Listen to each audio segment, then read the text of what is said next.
And then that's pause.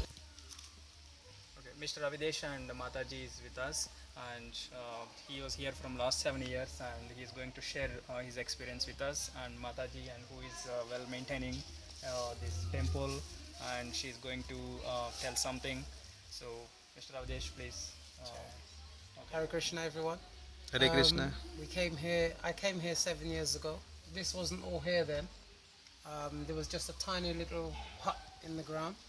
I was looking for Krishna consciousness in St Lucia, and then I was playing the Mahamantra one day, and the gentleman said that he knows this music, and then he brought me here down into this valley where I met Mataji.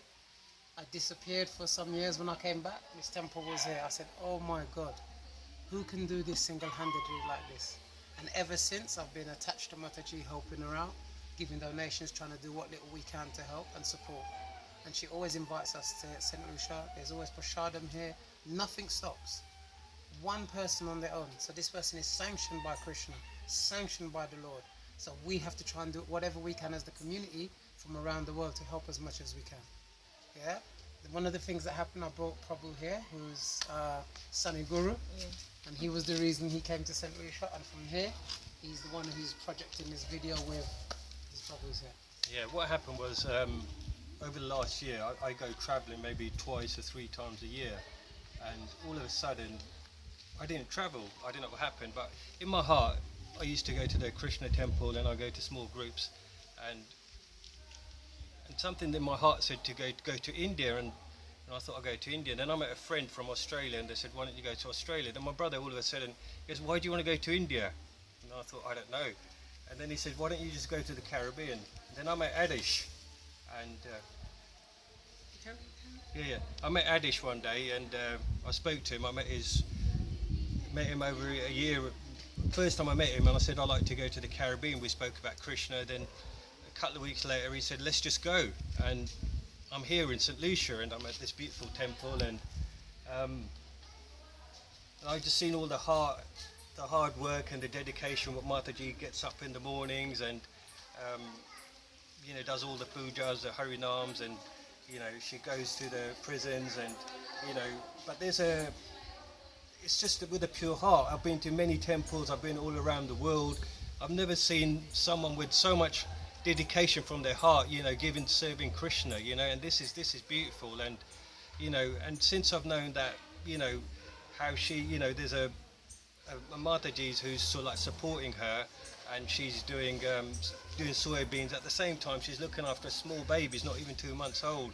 My heart went, and so like seeing like this, she's got so many followers here, devoted to Krishna. She has a beautiful sangat, and but it's just, my heart keeps on going, and it keeps on pouring out. And this is what I wanted to is to bring people together and see the dedication and the love and the mercy what Krishna has given Mataji for this beautiful temple. I'll just leave it to Mataji now. Hare Krishna. Hare Krishna. Hare Krishna. Hare Krishna. Hare Krishna. Well, it's 42 years I'm dedicated to Lord Krishna. Since when I was 20 years, I find Bhagavad Gita, and I find when I read Bhagavad Gita, I say that's it. Because before is Bible I know, but after I started reading Bhagavad Gita, I said this is exactly what I needed, and I start following Bhagavad Gita as it is, without even getting a temple or a devotee or nothing. After 6 years, going to 7 years, then Lord Krishna tell me go to Trinidad, I'll find his temple there, and I went there, and I find my guru, I find the temple Trinidad, and then I got initiation, go back here in St Lucia, started building up, preaching to the old age people, preaching to everyone, put programs on TV every Sunday, try to do everything. Well, ISKCON came and look, and they didn't help. So they said, is you alone there, so do what you can.